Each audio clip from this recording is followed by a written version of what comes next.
Bienvenidos a El Intercambio. Hoy vamos a meternos con uno de los fenómenos más desconcertantes, diría yo, de la neuropsiquiatría, que es el síndrome de Capgras.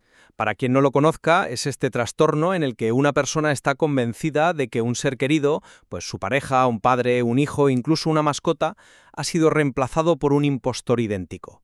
Un Que doble. es una idea aterradora, ¿verdad? Y la pregunta que ha dividido a los expertos durante décadas, y que es la que vamos a tratar hoy basándonos en el material, es fundamental. ¿De dónde surge una creencia así, tan extraña?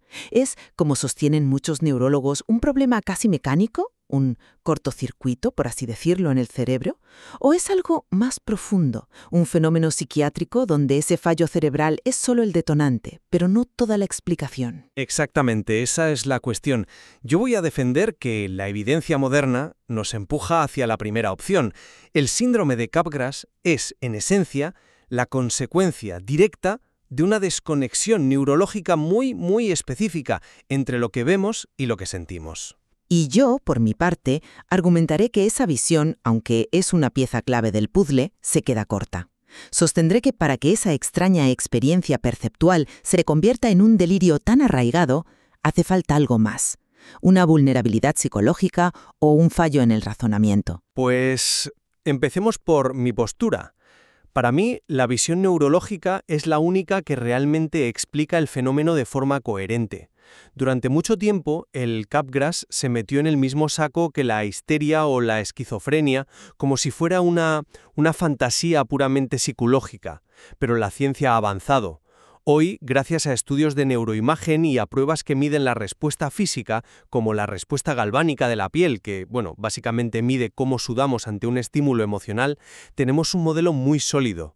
Un modelo que se centra en una desconexión, ¿no? Correcto. Imagina que tienes dos caminos en el cerebro. Uno va desde tus ojos hasta el área de reconocimiento facial, en el córtex temporal, y te dice, esa es la cara de tu mujer. El otro camino va desde esa misma área hasta tu sistema emocional, el sistema límbico, y te proporciona el sentimiento de calidez, de familiaridad. Lo que la evidencia sugiere es que en el Capgras el primer camino funciona, pero el segundo está roto. El cerebro reconoce la cara, pero no recibe la señal emocional. Y el delirio, la idea del impostor, no es la causa de todo, sino la consecuencia. Es la única explicación lógica que el cerebro puede construir para resolver una contradicción brutal.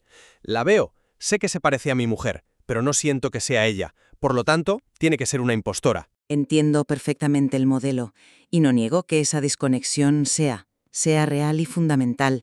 De hecho, me parece una explicación elegante para la extraña sensación que experimentan los pacientes. Mi problema es que no es suficiente. O sea, no explica toda la historia. Mi punto de partida es una observación que, para mí, lo cambia todo. Hay personas que tienen exactamente esa misma desconexión neurológica. Se les mide la respuesta autonómica ante rostros familiares, y es plana, no hay reacción emocional. Y sin embargo, nunca desarrollan el delirio de Capgras. Simplemente notan una extrañeza, pero no concluyen que hay un impostor. Exacto. Dicen cosas como, qué raro, hoy te veo y no siento lo de siempre, o me siento distanciada de ti. Experimentan la anomalía así, pero su sistema de creencias no salta por los aires. Y esa, para mí, es la verdadera pregunta. ¿Cuál es la diferencia entre alguien que dice, me siento rara, y alguien que dice, tú no eres mi marido, eres un robot? La diferencia no puede estar solo en esa desconexión, porque ambos la tienen. Tiene que haber un segundo factor, un fallo en el razonamiento, una predisposición a la psicosis, algo que empuje a la persona a aceptar la explicación más extraña como la única verdad. Por eso considero que una visión puramente neurológica es, reduccionista. Ya, pero yo creo que esa diferencia se puede explicar también desde la neurología. Los trabajos de gente como Ellis, Young o Ramachandran son muy claros. Describen el Capgras como el espejo de la prosopagnosia. En la prosopagnosia, el paciente no reconoce conscientemente las caras, pero su respuesta galvánica demuestra que a un nivel inconsciente sí hay una reacción emocional. Es emoción sin reconocimiento. El Capgras es justo lo contrario, reconocimiento sin emoción. De acuerdo, la analogía es buena, la conozco, pero no responde a mi pregunta. ¿Por qué unos sí y otros no? Creo que la respuesta podría estar en la teoría que Hirstein revisó en 2010. Sugiere que el daño no está solo en el vínculo emoción-percepción, sino en la representación interna que tenemos de una persona. Es decir, tú y yo no solo reconocemos la apariencia de alguien, su representación externa, sino que tenemos un modelo mental completo de su personalidad, de sus recuerdos. Lo que Hirstein propone es que en el Capgras la apariencia externa coincide, pero el acceso a ese modelo interno, a esa sensación de ser la persona, está dañado. Por eso los pacientes dicen cosas como: se parece exactamente a mi marido, pero sé que por dentro no es él. El delirio es la conclusión a la que llega un sistema de razonamiento que intenta dar sentido a esa incongruencia. A ver, entiendo la elegancia de esa teoría, de verdad, pero a mí me sigue sonando a una racionalización de la propia teoría. Seguimos en el mismo punto. Si la causa es ese daño en la representación interna, ¿por qué no todos los que la tienen llegan a esa misma conclusión delirante? El verdadero misterio no es la experiencia extraña, sino cómo se solidifica en una certeza absoluta. Y eso, para mí, apunta directamente a procesos de razonamiento. Como decía el neurofisiólogo Alain Berthoz, las explicaciones psicodinámicas y las orgánicas no tienen por qué ser excluyentes. Necesitamos una visión más integrada. Quedarnos solo en el cableado es perderse la mitad de la película. Pero es que el cableado es la prueba más sólida que tenemos. Pensemos en los casos en los que el síndrome aparece de la nada en personas sin ningún historial psiquiátrico. El caso del galés Alan Davis es paradigmático. Un hombre con una vida normal sufre un grave accidente de coche, se recupera y de repente está convencido de que sus padres son impostores.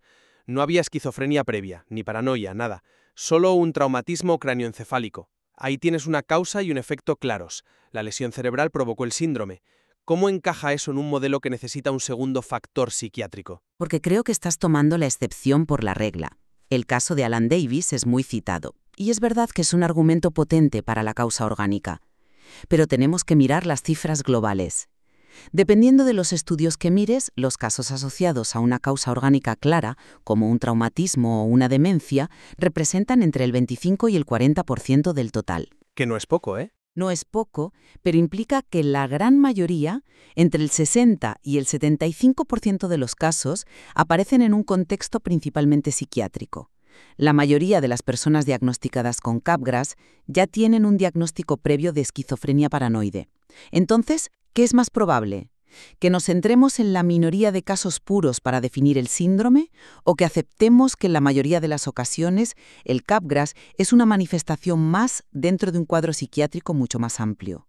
Ignorar ese terreno es, a mi modo de ver, un error de bulto. No lo ignoro, pero lo interpreto de otra manera.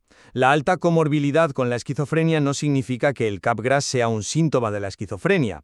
Podría significar que un cerebro afectado por la esquizofrenia es por su propia naturaleza más vulnerable a este tipo de fallos de conexión.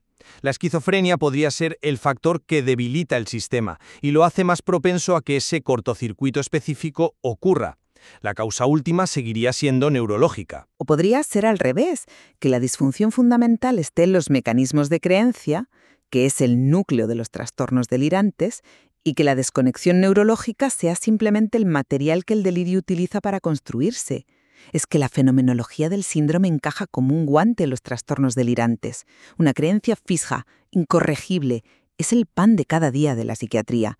Centrarse solo en la experiencia perceptual es como describir un incendio hablando solo de la chispa, ignorando que el bosque estaba lleno de gasolina. Es una buena analogía, pero me lleva a otro punto, la naturaleza del delirio. Yo sostengo que, en este caso, el delirio es un intento del cerebro de dar sentido a una situación caótica. Es un mecanismo explicativo. Piénsalo, tu sistema visual te dice «esta es mi madre», pero tu sistema emocional te grita «esta persona es una extraña». Tienes dos fuentes de información fiables que se contradicen. El cerebro tiene que resolver esa paradoja. Y la hipótesis del impostor, por extraña que nos parezca, la resuelve. Acepta ambos datos. Claro, se parece a mi madre, dato visual, pero no es ella, dato emocional, porque es una impostora.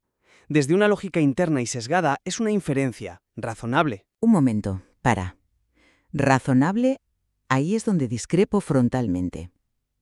Estás asumiendo que el cerebro del paciente opera con una lógica normal, pero se basa en datos anómalos.